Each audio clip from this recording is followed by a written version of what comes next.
Hey, welcome to the R.H.E. podcast. Today we have Alexis on the show, and Alexis is a witch. And how do I know she's a witch? Well, she turned me into a newt. Well, I got better, right? Right, Alexis? Right? I'm not a witch. You're not a witch. That's what a witch would say. That's what a witch would say. All right, we're going to have to get the scales out. We're going to have to see if you weigh as much as a duck. Then we know you're a witch. All right, everyone. There's really Monty Python reference there, but go ahead, Isaiah. yeah. We're joking a little bit, but we always want to respect people and try to see what they believe, and maybe try to find some common ground. And that's not always possible, and we can't always agree. We had to agree to disagree sometimes, but we try to use comedy to kind of maybe break the tension sometimes. All right. So, hey, Alexis, then what's the scoop? If you're not a witch, what is it? Okay. So, do you want me to just talk about me, or do you want me to disabuse you of the idea of witchcraft and whatever you see fit? The Protestants have a pretty good way to determine if you are a witch or not, but that might be a last resort that we might have to turn to. I missed something. He said the Protestants have a way of telling whether or not you're a witch, but we might have to turn to that as a last resort. Well, so I'm certainly a heretic, that's for sure. I'm actually, I'll tell you about myself. That makes the most sense. I am the daughter of two ordained ministers. They're American Baptist ministers. They're actually retired now. And I'm also a natural born psychic. From the earliest times I could remember, I had connections to spirit and talked to spirit and communicated with things that other people don't necessarily have access to. And because I grew up in the Protestant tradition, the mainline Protestant tradition, I didn't really have a way of understanding and unpacking what was happening to me.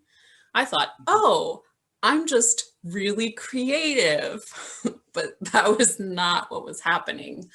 And it wasn't until maybe the last 6 years that I really embraced what was happening with me, and kind of my abilities really exploded and required that I confront them and embrace them and use them. So that's kind of the overview background. I did participate in church for a long time. I actually led the singing in my church and did worship leading and Sunday school and all that stuff. And I have no problem with psychic abilities being used in Christianity and vice versa. The reality is that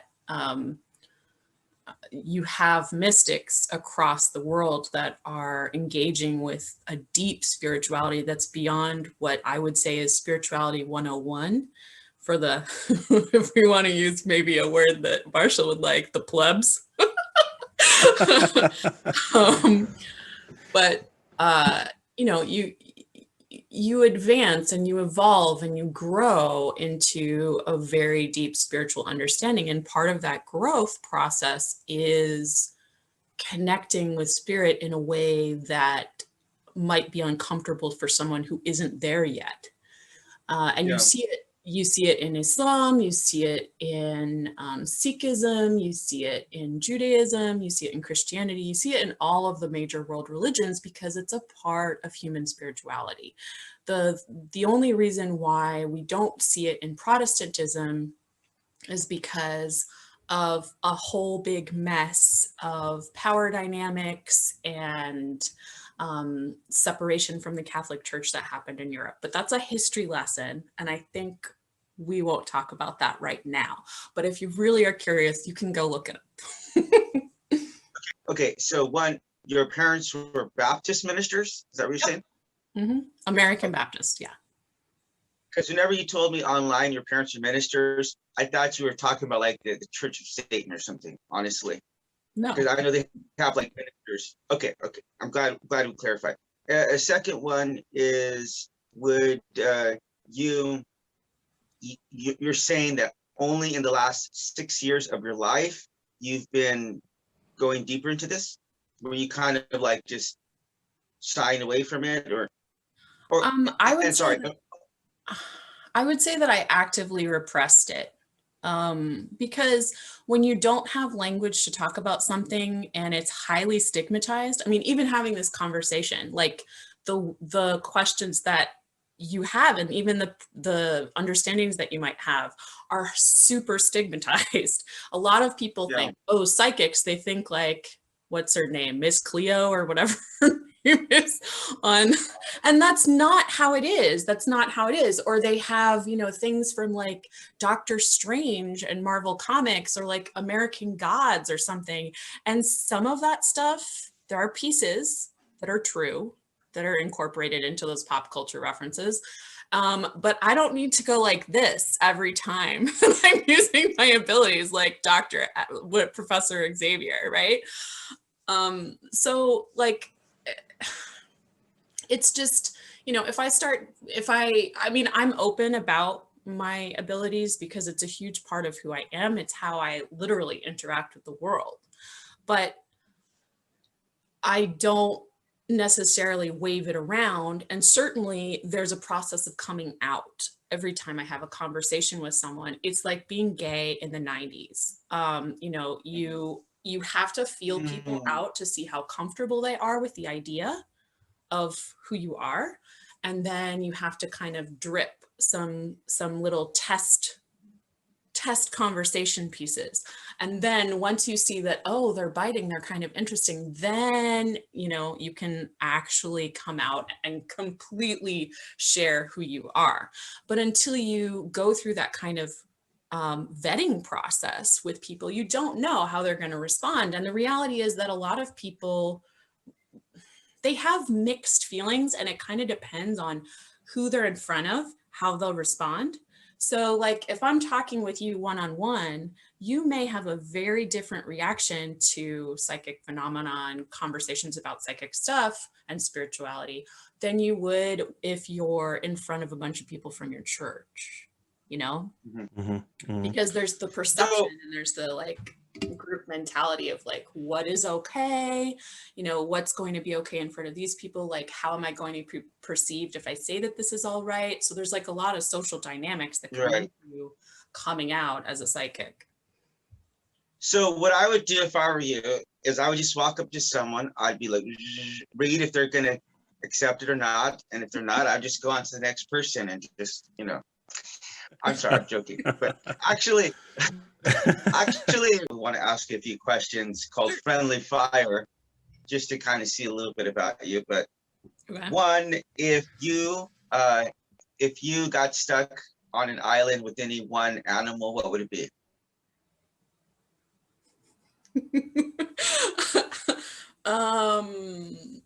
For comfort or food? Food. I was like, where's she gonna take this? For comfort, it's like a psychopath. For comfort, my cat.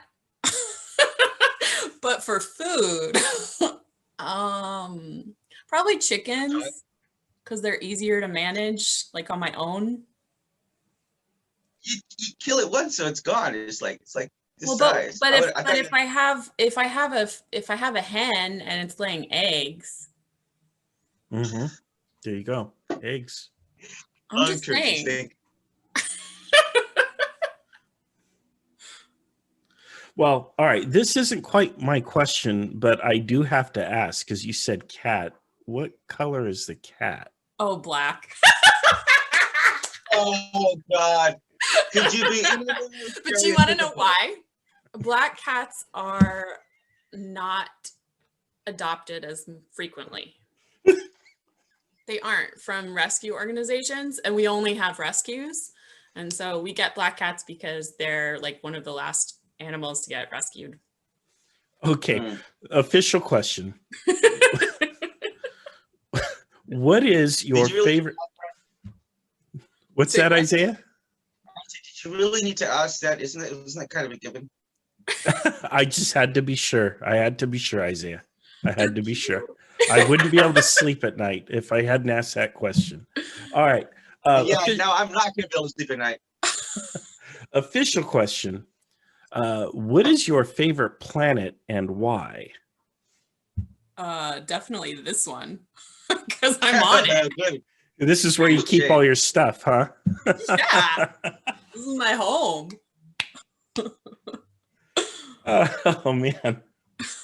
Alexis, I got a funny little story because one of the guys we interviewed, his name was Robert, and I asked him if he could colonize a planet, what would it be? And he said it would be Pluto. That way, when the sun like expands, it won't immediately destroy him. So I thought that was a brilliant answer. But okay, what is your dream car? My dream car? No broom. I don't. Y'all are like really problematic here. You know, it's International Women's Day. Okay, we're recording this on International Women's Day, just so we're clear. Well, I'm going to tell you the story afterwards, and you're going to be like, "Wow, you understand why I'm trying to lighten things up." It's cool. It's cool.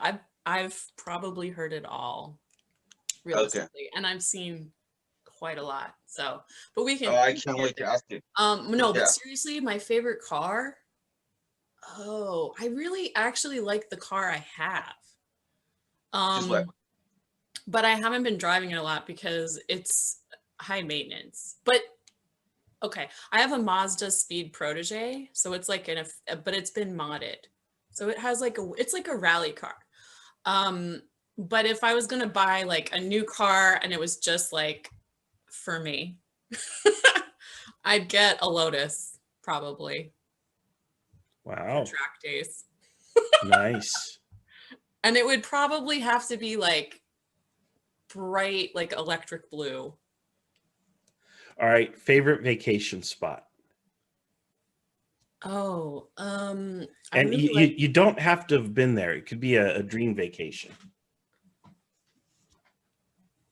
Well, I really like the woods in general. Like, I feel at home in the woods and in mountains. And honestly, the first thing that came to mind was just going up to the sequoias or the redwoods in Northern California, because it's so peaceful and there's like moss and there's like little streams and it's just really beautiful. And you can kind of remove yourself from everything. So that's really. Yeah, I like the Crescent Meadow up in Sequoia. Have you been there? Crescent Meadow? It's right near Morro Rock in Sequoia. Not the Morro Rock out here on the coast. Yeah, I was going to say, wait, what? Yeah, the Morro Rock in Sequoia. There's two Morro Rock in California, right? The one you climb and you can look out and see for 100 miles. But yeah, Crescent Meadow, really beautiful. I'll have to keep that in mind. Yeah, real neat place to go. Yeah. Hey, I got a funny story to tell you guys real quick. But the last time I was in Morro Bay, some guy climbed up onto Morro Rock to propose to his girlfriend, like on Skype, and he got stuck up there, so they had to airlift him out of there. Oh my God! Yeah, and that's against the law. You get fined huge, and you have to pay the cost of your bailout. And yeah, it's actually really dangerous. The indigenous people who live in the area are allowed to climb it like a couple times a year or something. They have these ceremonies that they do, but generally speaking, no, nobody's even allowed to even go. You can walk around it, you cannot go on it, you know. And it's protected also as a sanctuary, I think, for the bird life and the plant life, as it should be, you know. I was a atheist for many years of my life, and so my parents are Pentecostal ministers, and so you know what Pentecostal is? Yep, I do. They're like really into demons and devils and angels and all kinds of stuff. So you saw some pretty crazy stuff growing up, and even some like exorcism type of stuff going on. And so it naturally made me like really skeptical, because some of this stuff really seemed out there, like Yeah. really out there. And so I was very skeptical. And so when I was in South Korea, I met this girl, and I had a girlfriend, and she was Korean, and this girl was Chinese. And she asked to read my palm. Okay. And I was just kind of like, I thought it was hilarious. I thought it was the biggest crock of BS. And I was like, okay, I'm just gonna, here's let me how do you call, what's the word, like, what's the word where you're just kind of like appeasing them? Marshall's gonna know this word. Placate. Okay, so I was just placating her. Okay. Yeah. I was humoring her. Okay, so I'm like, here. So she gets my hand, she starts reading it. I'm right there with my girlfriend. And I think you were kind of alluding to, sometimes there's some bad actors in your line of work, people who they want to tell you things that you want to hear, right? Because that's how they get money. But she did absolutely nothing like that. I mean, she eviscerated me, and everything she said about me was true. And then she told me that I was going to break up with my girlfriend, like right in front of her. But that's not that big of a guess. I mean, I don't think it took a lot to see we weren't that compatible. But after about 7 things that she said about me from reading my palm, I was like, stop it, right? I almost wanted to kick her out of my house because she was a guest. And she said 7 things about me that were all negative. In fact, she didn't have one positive thing to say about me. Mm-hmm. And it freaked me out, man. I got so scared after that. Yeah. So. Well, Isaiah, I've got a list here. I've got a list here. I think I could beat the record. Oh wait, not now. Okay, I'm sorry. Sorry. Go ahead, Alexis. So, that's wrong. What do you? I guess wrong, what wrong do you? Probably true. I'm sorry. I said that's wrong, but it's probably true. I mean, okay, so there's a lot of different ways of going about the psychic whatever, especially when you're talking about reading people. It's not just the medium that you're using to read. So for that instance, that person was using your palm, apparently. That was the first time that you had met her, is that correct? Oh yeah. Yeah. Okay. Just making sure. And there's definitely cultural stuff too, as far as like how you go about reading and presenting the information, and also the focus that you take. Like, I've never met any psychics who read the same. Not really. Mm-hmm. And that's because form follows function. So if I use my body in a certain way, it strengthens some parts and maybe weakens others. And that's the same when you're talking about spirituality and psychic use. And abilities reflect the person. So how the person interacts with their abilities will change what those abilities look like and how they present for them. And it will also change how they reflect when they're reading. So let me give you an example. I would never focus on just negative stuff, like ever. Yeah. But that's also not how I am. You know, like you can tell that like I'm a really, like, I laugh a lot, I smile a lot, and that's how I interact with spirit. You know, my interactions with my psychic abilities is very joyful. It's got a lot of peace. It's focused on love. And so the way that I use it is with those intentions behind it. And that facilitates that kind of feeling when I'm working with a client and when I'm reading someone. So if I see something negative, it's not that I won't raise it, but I'll raise it in a way that is helpful. Okay, so real quick, I keep hearing you say spirit. You're not referring to multiple spirits, you're just referring to one spirit, or is that an accident, or are you saying that on purpose? That's a good question. When I say spirit, it's like spirit with a capital S, and I'm talking about everything that you can't see. Everything that is in the spiritual realm. So whether it is the energy that's coming off of an inanimate object, whether it's the spirit of a plant, or if it's a purely spiritual being, if it's someone who's been deceased, it's any of the realms of spirit. That's what I mean when I say spirit. Thank you for asking that. I want to kind of clear something up here, and because the first part of the show, we've had some laughs, unfortunately at your expense. Sorry, Alexis, but having some fun. But over, witchcraft and all this other stuff. But the reality is, to be a psychic is something different than what I think most people assume, and you were talking about Miss Cleo and all that. And that was actually the exact moment I realized I'm not getting lotto numbers out of this podcast. But what exactly does it mean to be psychic? That's a great question. Thank you for asking that. So a psychic is basically just a person who uses extrasensory abilities. So just like you have your eyes, you have your fingers to feel things, you have your tongue to taste, you have your ears to hear.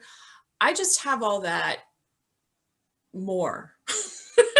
It's like I'm using my senses more. So in particular, when we talk about someone being psychic, we're usually referring to 4 big extra senses. So you're usually talking about clairvoyance, which is clear seeing. That's where someone's actually having visions of things. When somebody talks about seeing things, when they talk about having a vision, that's clairvoyance. When you talk about someone being a seer, there's someone who has clairvoyance.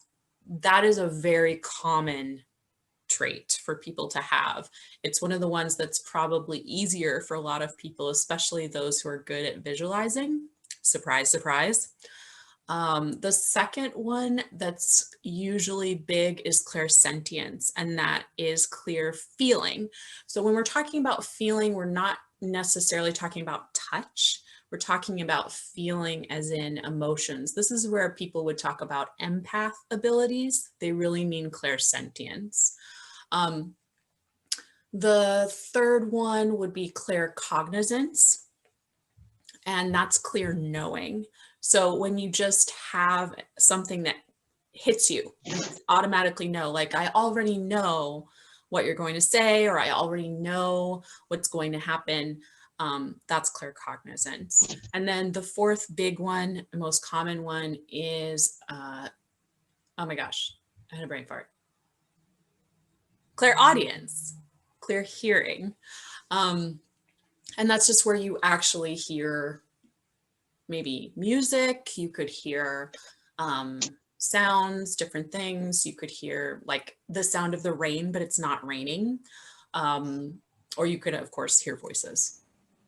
And so those are the 4 main ones. There are other ones like clear tasting and clear smelling, but those are more rare.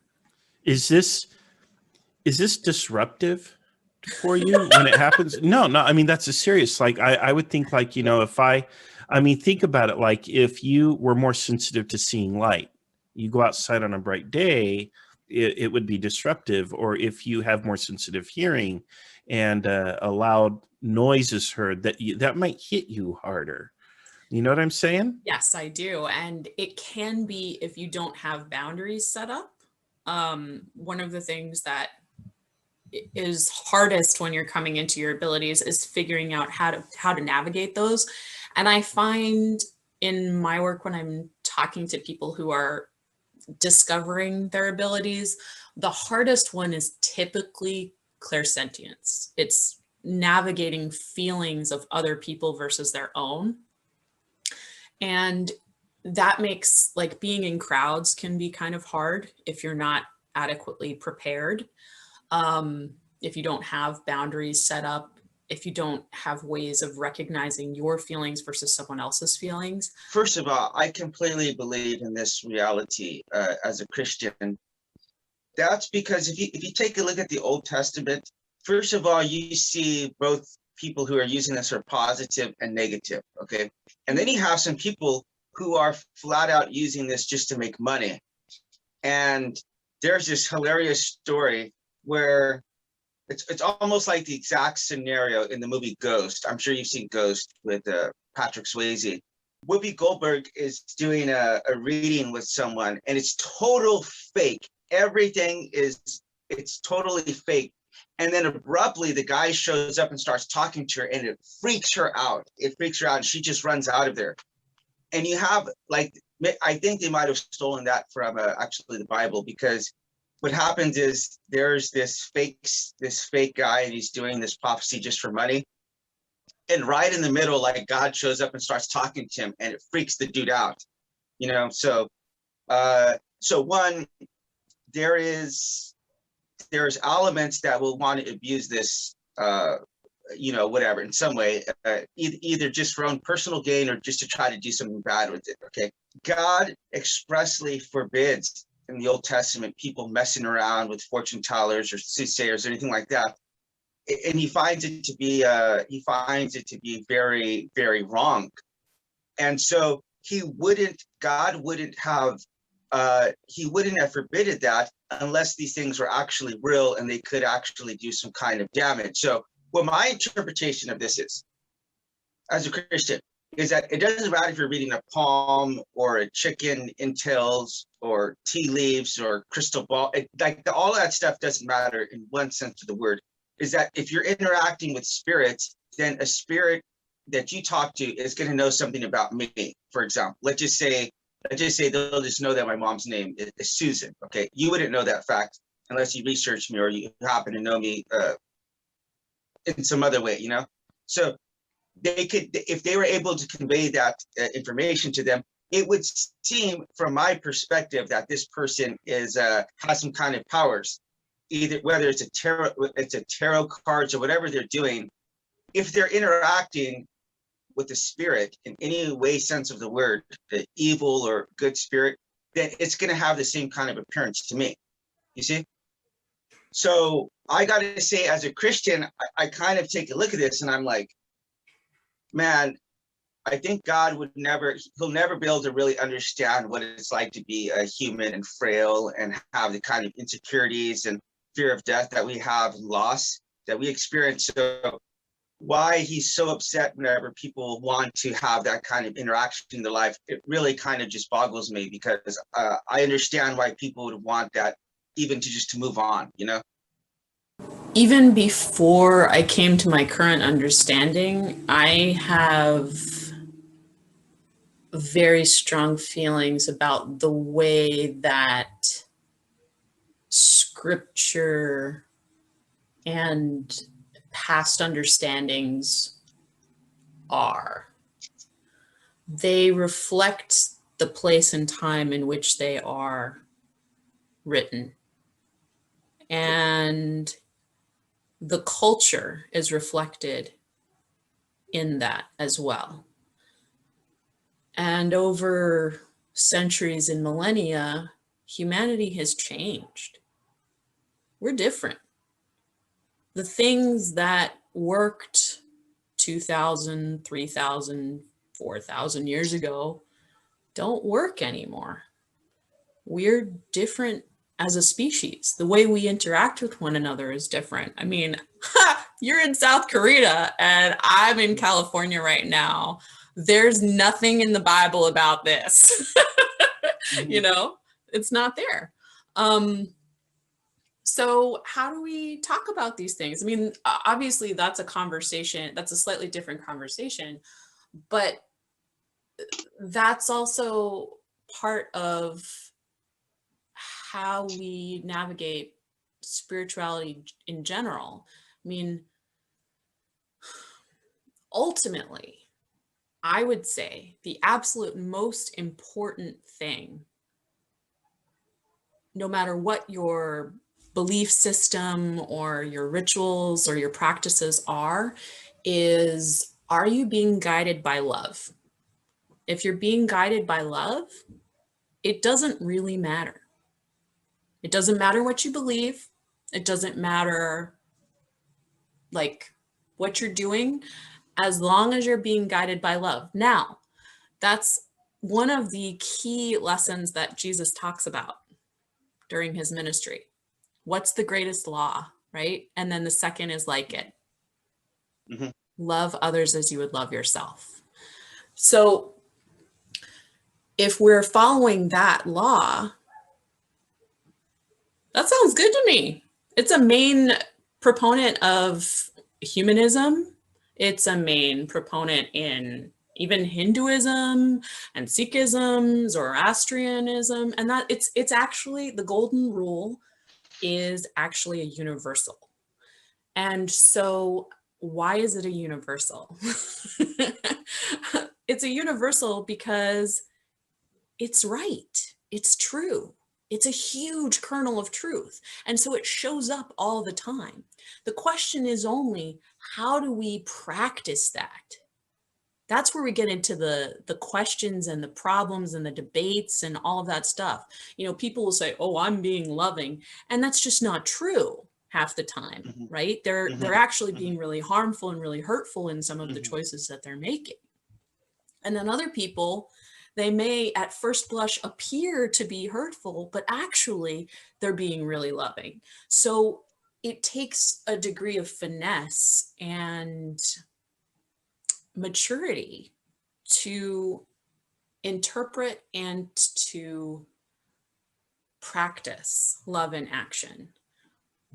But I think that if we come to other people with an open mind and a willingness to give them the benefit of the doubt that they are trying to act out of love, and that they may be open to a conversation about how to practice love in action, then we have space, right? We have space to kind of figure out and navigate and negotiate how we can be in the world. So that's kind of like a long and theological explanation and kind of discussion about the thing that you're raising. But I feel that ultimately this is something that humans are hardwired for. And this is something that you don't get profits without. So it's better if you can be okay with it. Because I have not met a person really that doesn't have some kind of story about something that they can't explain, whether it's when Mm-hmm. they're seeing a loved one pass on and they have a Mm-hmm. visit in a dream, if they have, you know, some kind of sign that they receive, they have some kind of knowing before someone says something. It happens, and it happens in little ways. And then there's people who are like the Kobe Bryants of the spirit world, and we, you know, hit our 3-pointers all the time. You know, it's like a different level. Like you could play pickup basketball, or you could be, you know. Yeah. So I pray, I fast, I do things to try to communicate with God and try to get more in touch with him. But part of my reluctance to get involved with anything that you're saying is because I know that there's a very dark element behind some stuff.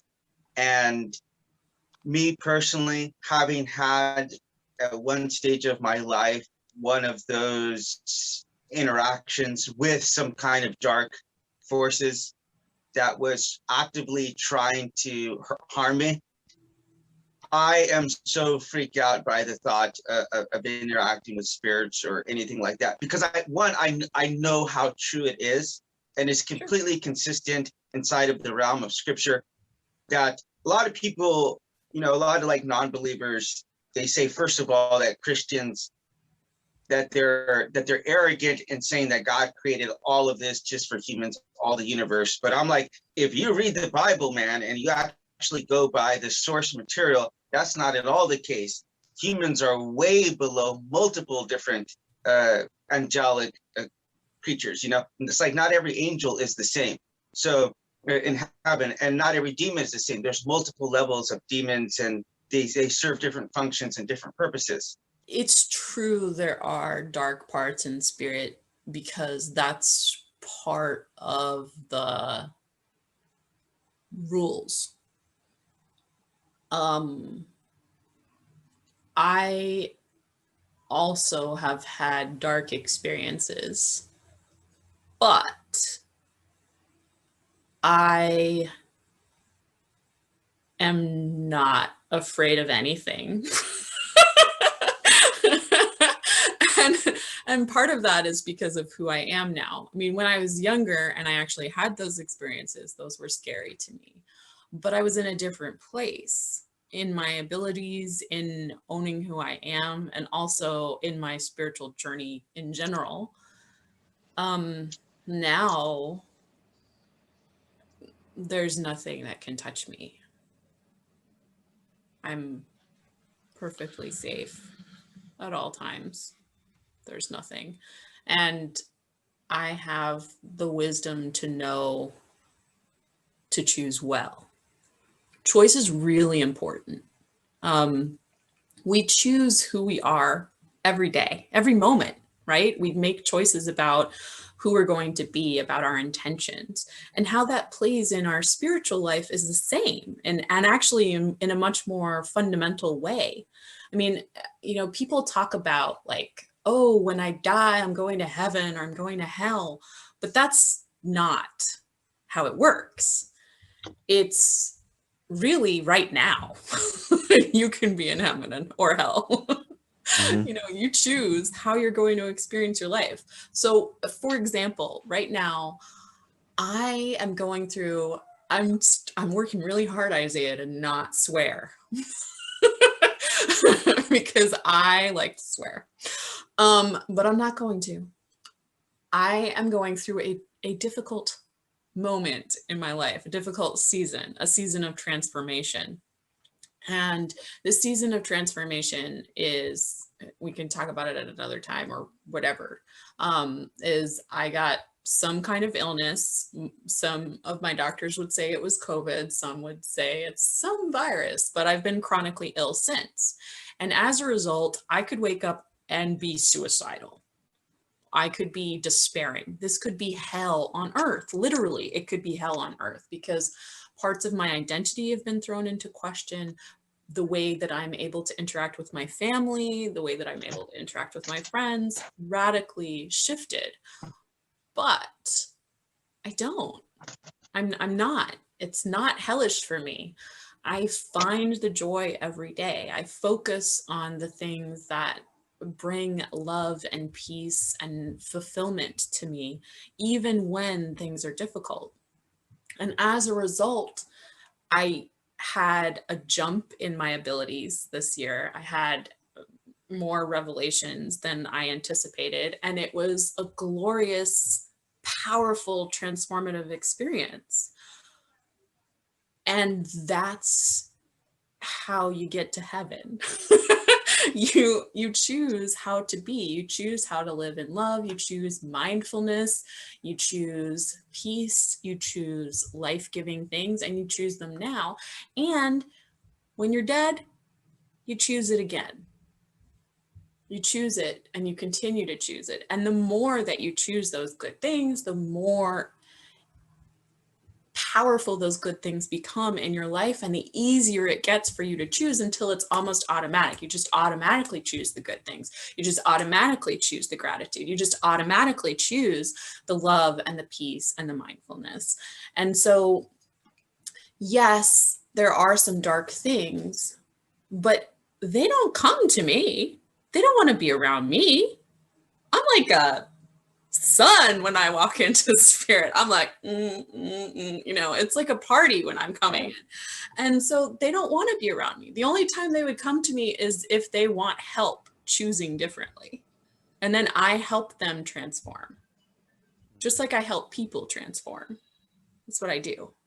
I help them choose heaven. I think Milton said something about that. I think in Paradise Lost, it's actually the devil who says the mind is its own place and it can make a heaven of hell or a hell of heaven. So that's pretty profound. I like some of the lines from that book. How does a person know if they have these same qualities, or, because you mentioned these 4 qualities, but I don't imagine that people wake up just knowing, oh, hey, I have these abilities. How do they discern what's going on with them? Okay, so I mentioned before, people are hardwired for this stuff. Just like we have eyes, we have ears, we have all the wiring to do this. It's just most people don't engage it, or maybe they're not predisposed to it. Just like, some people are a little more talented at running, some people are more talented at art. It's the same kind of thing, but anybody can practice and get a little bit better at it. So anyone can. So that's really important to note. So it's a choice. It is a choice, but like I said, some people have a tendency towards it, and it's like it does take some effort. If somebody wanted to intentionally build up their abilities, I would say that's the wrong goal. But it's a result of going on the journey. So if they wanted to do that, I would say you need to meditate every day.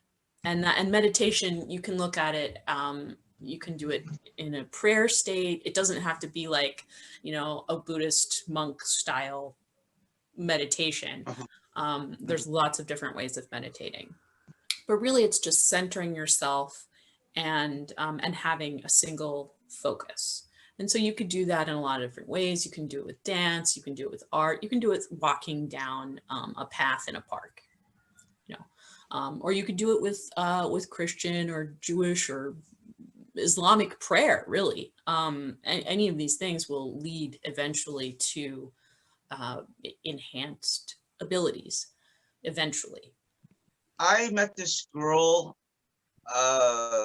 around 10 years ago, and I had told her that whenever I was a non-Christian, I was really looking into a lot of different religions. Like, for example, I went down and I stayed at a mosque for like a week in Palestine. And I went to a Buddhist temple, and I saw how to live like the monks here in South Korea. And she told me that she spent maybe 3 or 4 months at a Buddhist temple, and you got to like shave off your hair, which is I already have them beat on that. They actually the Buddhist monk, like the I forgot his name, but just the high guy. He's like, hey man, you'd make a good monk. The hair. Okay. Anyway, she told me that she didn't speak for 3 or 4 months. Like, as soon as you get there, you can't talk. And then she says you have to do everything in slow motion. So she says it'll take like 30, 40 minutes just to eat like a little small thing, because you got to like. Yeah. No, I think she'd say it's more like an hour, but because now that I remember, just the cleaning up process takes like 10 minutes. Because what you do is you take like a little bit of water and then you pour it into your thing, and you take like a piece of radish and you slowly clean it. Mm-hmm. And then you pour that water into the next one. I mean, it's a complicated procedure. But she told me after like 3 or 4 months of doing that, she said that everything just slowed down. So like she could see a butterfly flapping its wing, like, and just notice everything about it, So yeah, she was it was an interesting story. It was an interesting experience that she had. And I do think there's a part of that you can just tap into. Doesn't really have anything to do with spirits. It's just the physiological makeup of your brain, that we have the ability to focus it, and to, as you were talking about practicing, So there's like the mind can do some amazing things. That's beyond any question, you know. I'm not sure if you've ever seen stuff like the guy who immerses himself into really freezing water. Yeah. Yeah, so there's things like that, or there's things like, you know, when you get hypnotized and they'll tell like your body to bleed out of one side of your body but not the other. I mean, I've seen it. I've seen it. You know, I've seen it. So there's, you know, there's the mind is a lot more. The mind is a lot more amazing than I think most people realize. I'll say that. For sure. Alexis, what's something that you want? Sorry, I activated my little smart thing here. And my daughter's name is Alexandria. So if we say Alex, boom, the things come on. I'm sorry. What is something you want people to know about having these abilities and whatever may be involved in all of this, or you know, something you just want people to know? Well, I think we kind of already touched on it a little bit. I definitely, you can be psychic and anything else. You know, being psychic is not a belief system, it's abilities. So the other things that I talk about and the different in principles that I live by, that has nothing to do with being psychic. So that's one thing. It's literally, it's just the extrasensory stuff, and it can be well, as many different people as there are on the planet, there would be different manifestations of abilities and how they work. So that's really important to know. I think a lot of people get really curious about psychic stuff, but they don't really feel comfortable with it. And you really just have to be with someone who has good intentions. And obviously the more that you research someone, if you're going to like explore this stuff, you want to go with someone that actually like feels good to you. If you were looking for that, if you want to enhance your abilities, that's not the goal. I mean, practicing my abilities, even working with clients, I mean, I love doing it because I like helping people, but I don't do it to be like, ooh, psychic, you know, that's not. Well, yeah. What if here's a hypothesis for you. What if you're just very perceptive and very intelligent? What if that's all there is to it? I am both those things, but it's not just that. For example, if I was reading somebody's energy body, I can see that you're having lots of anger. Maybe you're having digestive issues. You might be having insomnia. I could see that you have an autoimmune issue. I could see that you're not expressing yourself enough. I could see that you have really powerful empathy for people. I can see, I mean, pretty much like anything that you have going on, I can see that. And I don't have to meet you to do that. I don't have to know you to do that. And I've had like all of my clients, when I read them, they're like, oh my God, I was having this issue. And I'm like, okay, well, so this is the issue. This is where it's tied to in your spirit.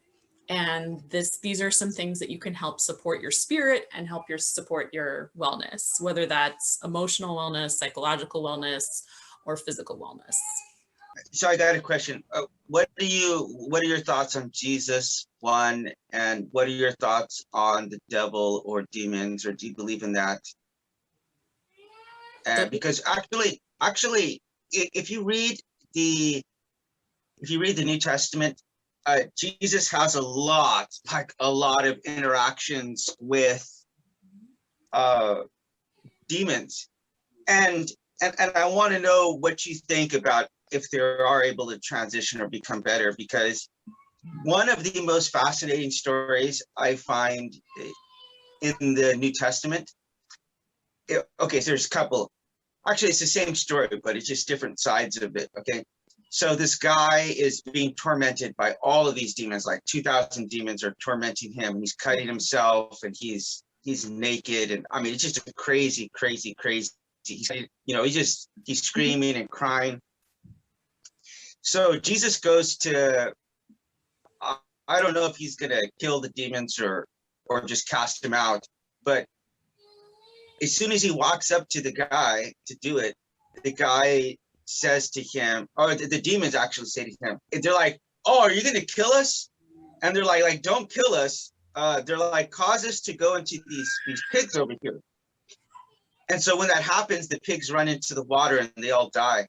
Yeah. And so two things with that. It's what I interpret in that moment is that Jesus could have killed or banished these demons, but he didn't. He like had compassion on them. He gave them another chance, and they still went and did that anyway.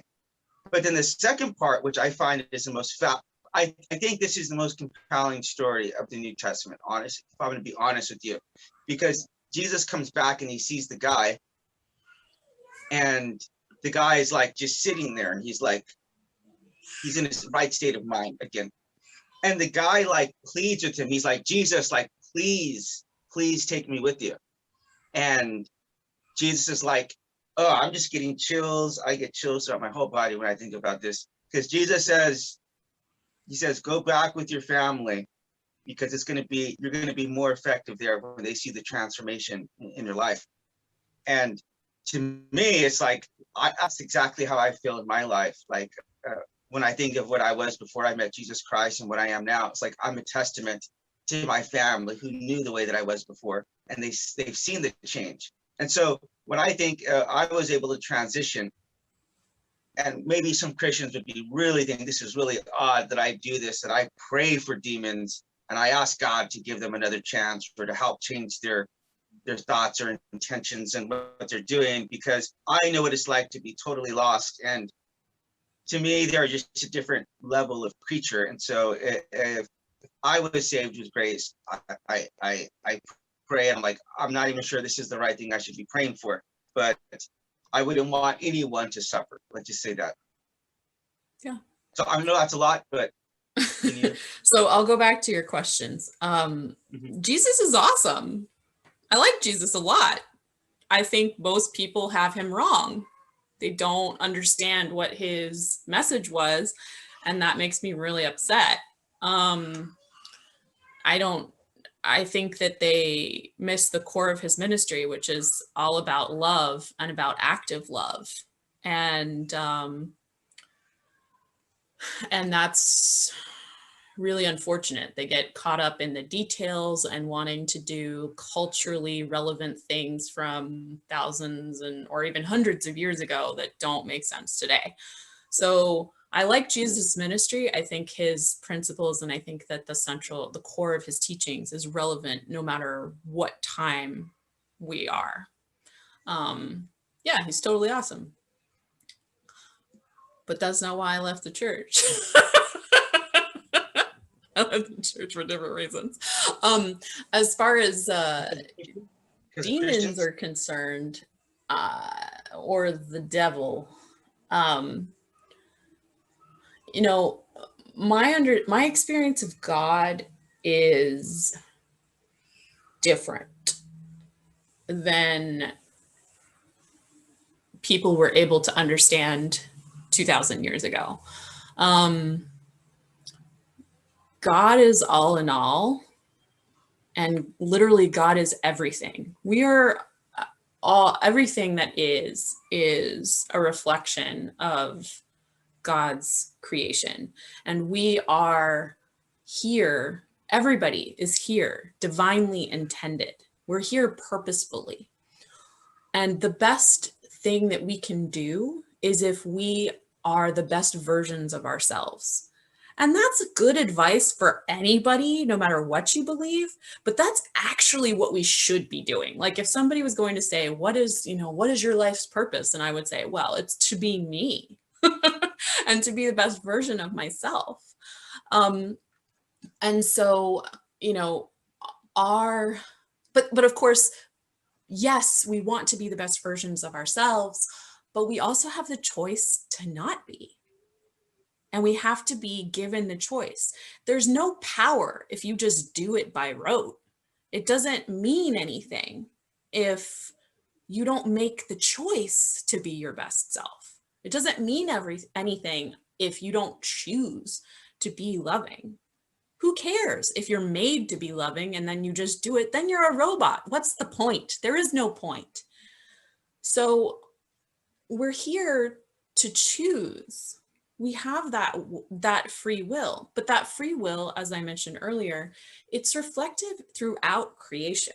And so everything has free will, and we can choose at any time to be different.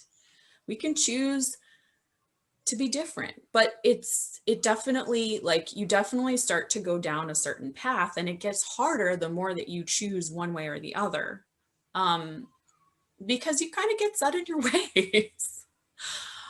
So yeah, I mean, it's really sweet actually that you pray for demons to change, for dark entities to make different choices. That's a really sweet thing to do. I don't think that that's necessarily something that everyone needs to do, but certainly it's cool that there are some people out there who are sending good vibes, because honestly, that's what I do when something dark comes to me. It's like I said, it's rare because after a certain point, you kind of just repel stuff, because it's hard when someone is really negative to be around something that's really positive. I know that's like counter to science, but as far as spirituality is concerned, that's kind of how it is. So it's hard for negative entities to be around me anymore. But like I said, if they really want to, and they come to me, then I will kind of do a spiritual fire hose on them of divine love. And if they're ready to change, they will change before my eyes. If they're not ready, then they'll kind of take the energy and I'll see like a partial shift and then they'll skitter away. but that's about it, And so maybe they're not ready now, but they'll be ready later. It's a process. Yeah. But like I said, like, choice is built into the system. And because there's choice built into the system, you're going to have both sides.